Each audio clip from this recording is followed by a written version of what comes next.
शिव महापुराण की कथा कहती है, यदि राहु है, केतु है, शनि है, मंगल है, बुध है, शुक्र है, शनि है, आपको कोई भी ग्रह परेशान कर रहा है, आपके जीवन में कोई ग्रह अगर अनिष्टकारी है, आपके जीवन में अगर कोई ग्रह अनिष्टता प्रदान कर रहा है, तो निवेदन है शंकर के मंदिर में जो कलश लेकर आप जाएं, जल लेकर जाएं, उस कलश में मात्र अक्षत के 2 दाने डालकर ले जाएं, मात्र 2 अक्षत के दाने। जैसे सूर्य नारायण को प्रसन्न करने के लिए अपन कुंकू डाल लेते हैं, हल्दी डाल लेते हैं जल में, या चने की दाल डाल लेते हैं जल के अंदर। सूर्य नारायण को प्रसन्न करने के लिए हमने चने की दाल डाली, कुंकू डाला, हल्दी डाली, और कभी कभी सूर्य नारायण भगवान से बहुत जरूरी काम है और वो कार्य हो ही नहीं रहा है, या तन पर कोई रोग हो गया है, तो उसको मिटाने के लिए कई बार हमने भगवान सूर्य को अर्घ देते समय सफेद फूल भी डाला है, कभी लाल फूल भी डाला है। उसी तरह भगवान शंकर से निवेदन करने के लिए, हमारी ग्रह दशा सुधारने के लिए जल के पात्र में 2 अक्षत के दाने, अक्षत भी पूर्ण अक्षत, पूर्ण अक्षत, खंडित नहीं, पूर्ण अक्षत भगवान शंकर को समर्पित कर।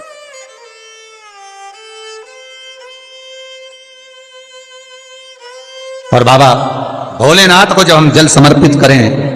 तो राहु, केतु, मंगल, शनि, शुक्र, बृहस्पति जितने ग्रह हैं सब अनुकूल हो जाते हैं महाराज, सब अनुकूल, सारे अनुकूल। ये उसके लिए जो बच्चा पढ़ने में कमजोर हो, जिसका विवेक काम नहीं कर रहा हो, जो बच्चे की बुद्धि विद्या अध्ययन में नहीं रमती हो, लगती ही नहीं हो, महाराज तांबे के कलश में जल लीजिए, उस जल में अक्षत के 7 दाने डाल लीजिए। तांबे के कलश में जल हो, जल में अक्षत के 7 दाने, ये जो 7 दाने अक्षत के आप डालेंगे, जो बच्चा पढ़ने में कमजोर हो, विद्या में कमजोर हो, या बुद्धि या विवेक से कमजोर हो, मैं उनके लिए भी कहूंगा जिनकी बुद्धि ही काम नहीं करती, जो मानसिक विकलांगता के प्रति, या कई लोगों से मैं निवेदन करूंगा कि मान लो आज आपका मन शांत नहीं है, आज आपकी बुद्धि शांत नहीं है, आज आपका चित्त शांत नहीं है, आज आपका विवेक शांत नहीं है, बहुत क्रोध आ रहा है, चिड़चिड़ प्रवृत्ति हो रही, घर में अच्छा नहीं लग रहा,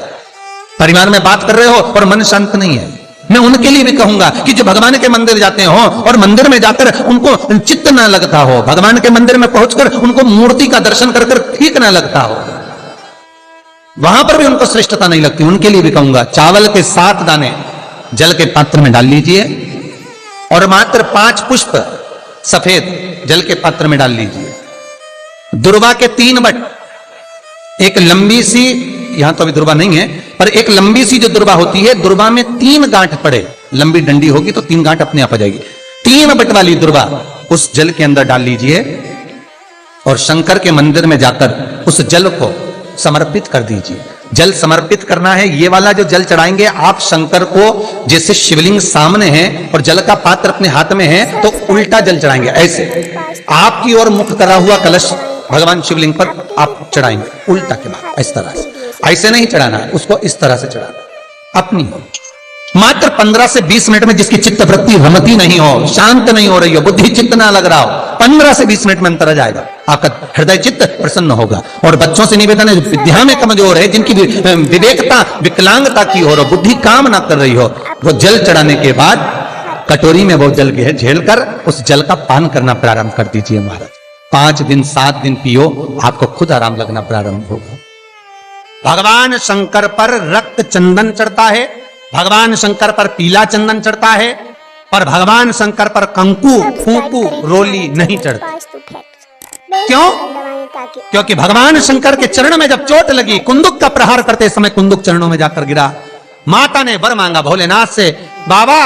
आपके तन पर जो आज ये रक्त देखा है कभी ना देखूं। शंकर भगवान ने वर दिया, आज के बाद मुझे रक्त ना चढ़े।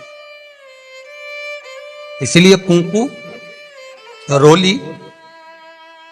शंकर भगवान का शिवलिंग जहां रखा रहता है, जो गोल भाग होता है, माता पार्वती जी का हस्तकमल चरण होते हैं, इस भाग पर आप कितनी भी रोली चढ़ाओ चल जाएगा, पर शिवलिंग पर कंकु, रोली, कुंकू नहीं चढ़ाना। आसपास चढ़ाइए, चंदन चढ़ाओ, अबीर चढ़ाओ, गुलाल चढ़ाओ, जो चढ़ाना है शिव को समर्पित करो। भगवान शिव कुंद के ईश्वर हो गए। शास्त्र कहता है जिसको रोग सताए तो एक कलश जल में थोड़ा सा शहद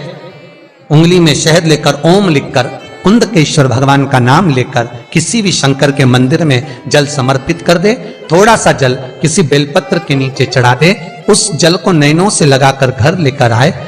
थोड़ा सा घर में लाकर घर के दरवाजे पर उसको जल से बिंदी लगा दे या त्रिपुंड बना दे, उस घर से रोग बीमारी दूर हो जाती है। साहब कुंदकेश्वर का नाम लेकर। लोहे से ताकतवर,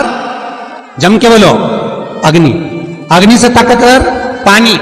पानी से ताकतवर मनुष्य, और मनुष्य से ताकतवर बीमारी जो अच्छे अच्छे को निकल जाती है। कितने ही सूरमा इस भूमि पर पैदा हो गए और मर मर के चले गए। कितने ही। मनुष्य से ज्यादा ताकतवर है बीमारी, और बीमारी से ज्यादा ताकतवर है मेरा महामृत्युंजय, मेरा देव आदिदेव महादेव, जो मृत्यु जय कहलाता है, जो मौत पर भी विजय प्राप्त कर लेता है और बीमारी को भी जीत लेता है। बीमारी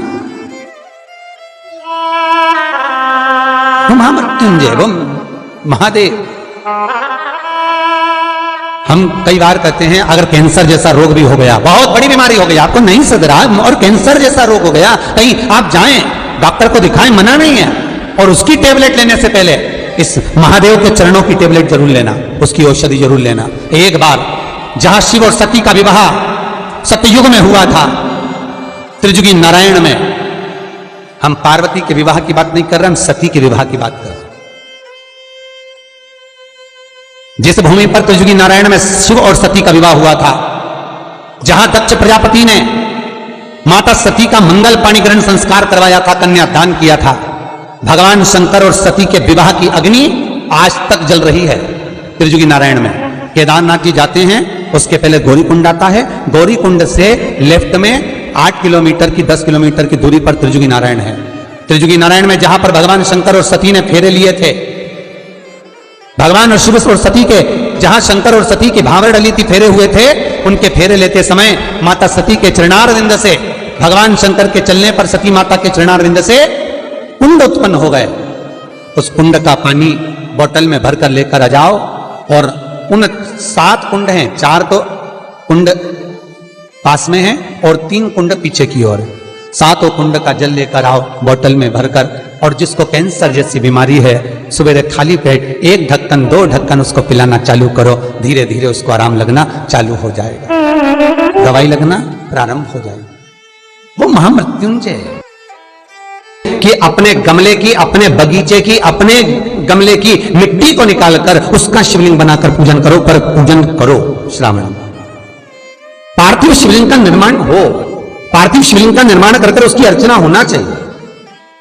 और ये जरूरी नहीं है कि शिवलिंग बहुत बड़ा बनाया जाए। आजकल के जमाने में तो एक फैशन का दौर भी चल रहा है कि कहीं भगवान शंकर का शिवलिंग बनाए तो बहुत बड़ा शिवलिंग बनाओ थाली के अंदर, फिर उसका अभिषेक पूजन करो। यहाँ शास्त्र वर्णन नहीं कर रहा है, यहाँ तो शास्त्र स्पष्ट कहता है, शिव महापुराण की विद्येश्वर संहिता कहती है कि आप चाहे पार्थिव शिवलिंग बनाए, आप चाहे मट्टी का आनंद भाव से शिवलिंग बनाए, आप चाहे तो घर में शिवलिंग रखें, आप चाहें तो शिवलिंग का स्मरण आप घर के अंदर लेकर आए, पर कोई भी मूर्ति यदि आपके घर में है तो वो अंगुष्ठ आकृति से बड़ी नहीं होना चाहिए, बस इतना बड़ा स्वरूप भगवान का होना चाहिए। और मूर्ति अंदर से पोली ना हो, अंदर से ठोस होना चाहिए।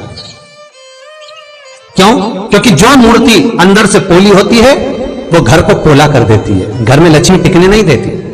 तो कई लोग पूछते हैं, गुरुजी अगर हम अंदर घर में हमारे मूर्ति है, पुरानी मूर्ति और पोली है, तो उसका क्या करेंगे? शिवा उसका करेंगे क्या? तो कुछ नहीं करना है, उसको कहीं रखकर नहीं आना है, उसको कहीं ठंडा करना नहीं है, उसमें केवल इतना करना कि मेन जो आता है, जो भगवान का श्रृंगार करते हैं तो उस पर जो चिपकाते हैं मेन, वो मेन उसमें आप डाल दीजिए, उसमें भर लीजिए और मूर्ति को ठोस कर लीजिए।